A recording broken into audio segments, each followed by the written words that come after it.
So you want to make a vision board that actually works. I would make vision boards every single year and they wouldn't necessarily come to fruition, but I realized a ton of things that people leave out and that I've also left out in some of my like law of attraction or vision board videos, and these are really important tips. Make sure to stay till the end of the video. I'm going to separate this into like every single step, and by the end of this video you will have a foolproof vision board for 2022. And if you like videos like this, make sure to subscribe and press the notification bell. Number one is finding the root of the desire. Yes, you can make so many goals and you can write so many things that you want to happen in different areas of your life, like your finances or your career or your relationships, but what are the actual deep goals and incentives that you have behind all of those things? You guys like my earrings too? I switched these out for the little heart ones.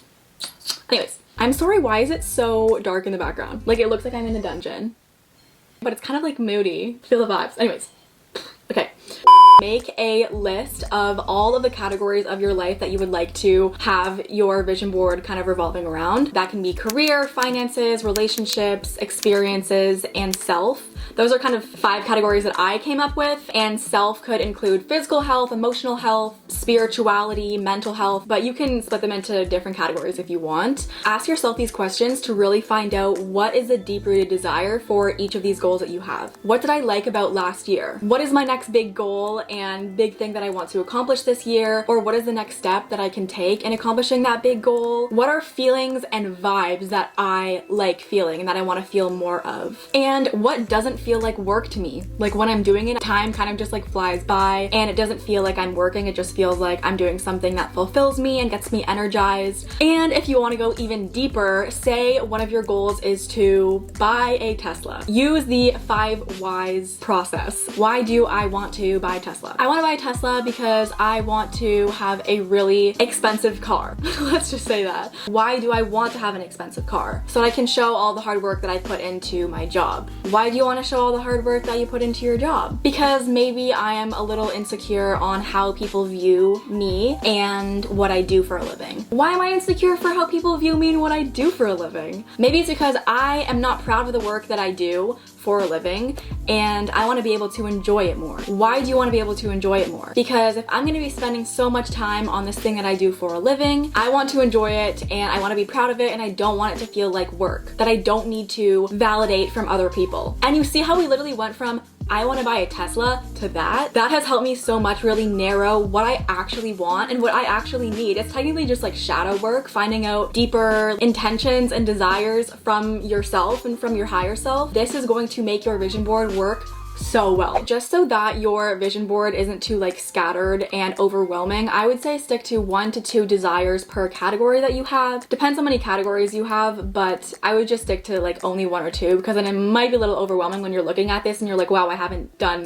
any of this. The mistake that people make when they're making their vision board, and that I have made, is that they go wide instead of deep. They put their dream life, every single aspect of their life and the biggest goals that they have for every single one on this vision board. You can't really connect at all to it because it just doesn't feel like your life. If you wanted a bunch of pretty photos as a collage, then you can just go on Pinterest and look one up that's already pre-made, but this is like a personalized vision board that can genuinely get you to where you want to be this year. Set the goals, but not only the goals, but the feelings associated with the goals. So you should know the feeling associated with that. Will you feel accomplished? Will you feel confident? While you're doing this, take your time. Like, play music, put on like a really cute show that inspires you, play really inspirational music that just gets you in your highest vibration. Like, make it fun. Like, this is not supposed to be like, okay, I'm placing my order on Uber Eats for what I want my life to be like you technically are, but that's boring. And that's actually going to kickstart the process. Like, you're gonna be in the best mindset while you're making this vision board, and that is going to set the whole tone for your year. So make sure you're having fun. Now we're going to resort to Pinterest and we're going to start getting the photos. This is obviously a very crucial part. What I usually do is I just will search up exactly what I want and add the word aesthetic afterwards, because it just comes up with the most aesthetically pleasing photos. Like, that's literally, I'm not even gonna lie, like I always do that. If you're already an avid user of Pinterest like me, then you probably have a couple boards to choose from, and those are pins that you were attracted to previously and that struck something in you that inspired you. So you might as well look through your boards first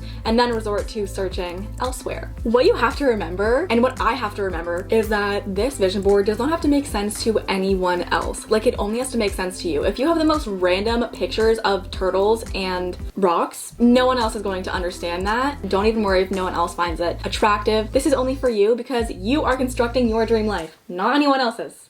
So, also, did you know that you could literally click and drag from Pinterest to your desktop instead of clicking the 3 dots and press download image? I just learned that yesterday. Like, I feel like a genius, but you guys probably definitely already knew that. Another tip is I would avoid pictures of people that you can actually like see their entire face. When you look at that, you're only going to see another person living that desire out, or maybe even just crop the photo so that you only see like half of their face, just so that you could really put yourself in those scenarios and you're not thinking of someone else's face constantly when you're thinking of those desires. What I've learned is don't settle for second best, because in your mind, you are attracting every single thing on this vision board that you have. Like, this is the idea in your head that you have of what you're attracting. So if you want a certain apartment with tons of windows, like a full wall of windows, don't just settle for second best. Like, don't put a picture of an apartment with half of a wall of windows. Subconsciously, you're going to be attracting that. Don't settle for less. Take your time, find the perfect photos that actually depict exactly what you want, because you're placing your order right now. Step 3 is start actually building your vision board on Canva.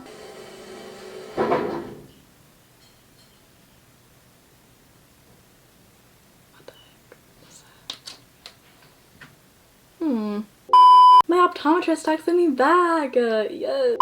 Anyways,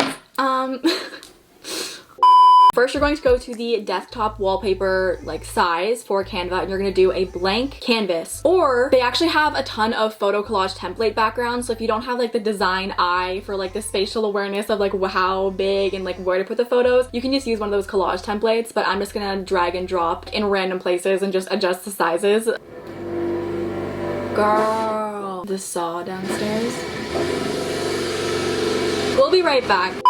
Sorry, we're getting work done in our basement, so there's like a couple of sounds coming from there. It's okay if all the photos don't really match color palette wise. Like, it's really cool to make them all match and stuff. I can appreciate that. But if they don't, I would suggest just putting the finished vision board in VSCO and just putting a filter over it, just to make sure that every single photo kind of has one filter over. If there are a lot of colors, you can kind of make it look more neutral. But if you do like a lot of colors, put like C1 or like maybe even C6 on it, or you can use the A1, which are kind of a little bit more neutral. Just putting a filter over top of it might make it look more uniform. After you're done, after you've completed the vision board, it's time to ask yourself these questions. Does it check these boxes? Do I connect with this emotionally? Like, when I look at this, what emotions do I feel? Do I see slight elements of my current life, of myself in this? Or does this seem just completely like someone else's life? Is this weird? Gosh, literally can't catch a break. Does it feel possible? Or does this feel literally so out of reach that you don't even know where to start? Does it overwhelm you? If it's really overwhelming, maybe take away some of the categories that you have, or maybe just narrow it down to one desire per category, because then you'll feel like, okay, I don't have that many things that I have to actually do this year. And last, is it actionable? When you look at this, do you actually see things and connect to things that you can actually do to bring this into your reality, to make this your everyday life? And if all those boxes are checked off, then I feel like you are ready to set it as your background. If you have folders on your desktop, I would make sure to change the color to match the colors in your little vision board. I just think it's more matchy that way. I already explained how to change the folder thing in a previous video of mine, so I might just insert that clip right here. How I did this was kind of weird, but I searched white folder PNG. I downloaded this one. I really hope that this one actually has a white background, because what if it doesn't? I'm just gonna make a new folder here so I can show you guys. So what you're gonna do is you're going to open up the folder in preview, so you just double click on it, and you're going to select all of it, like hover over it, and then press copy. Then press get info on the folder, click the folder at the top, and then press Command V, and it'll be a white folder. Once the folders are changed, you can use stacks as well, and I have also explained this in a previous video. You just go to view and then use stacks, and you can pick what they're grouped by. I grouped by kind. It'll just keep you focused on your vision board instead of all the cluttered documents on your desktop. What you can also do is set this as your Google Chrome background. I use Google Chrome for literally everything, and when I'm switching tabs, it would be kind of cool to see the vision board on the Google background. And how you do that is you just go into the customize thing when you're on your Google homepage, and then you can upload a picture to the background and even change the color palette so that it matches the colors in the vision board. We're going the extra mile here. These are my extra special tips and secrets to actually making this vision board work for you. Don't cling to this vision board and just be open to other possibilities and leave room for other blessings. See it kind of as a thing that you like looking at, that inspires you, that's a reminder of what's going to come into your life, and just like an excitement boost. The universe could have even better things planned than what you have on this vision board, so don't cling to it and don't limit yourself to everything that's on this board. Don't let yourself get frustrated that you don't have it yet. Don't forget all the things that you have already accomplished in your life. You don't want to start off this new year being like, my life sucks, let's turn it into this. You have to start with gratitude, inspiration, look at where you were even last year compared to this year. Even if you didn't accomplish anything, you have grown as a person just out of this pandemic. You are going to get where you want to be. And don't let this just sit here. Don't just pass it by every single time you open your laptop. Actually think about this. You bring about what you think about. Your life, every single thing is in your head. Every single thing. You have to believe this into existence. Use creative visualization and actually use this tool and it will happen. If you want to use mine, I'll actually link it down below so you guys can download it if you have some of the same desires or you just want inspiration. Subscribe and press the bell if you like videos like this. I love making videos like this. I love you so much. I will see you in my next video. Bye.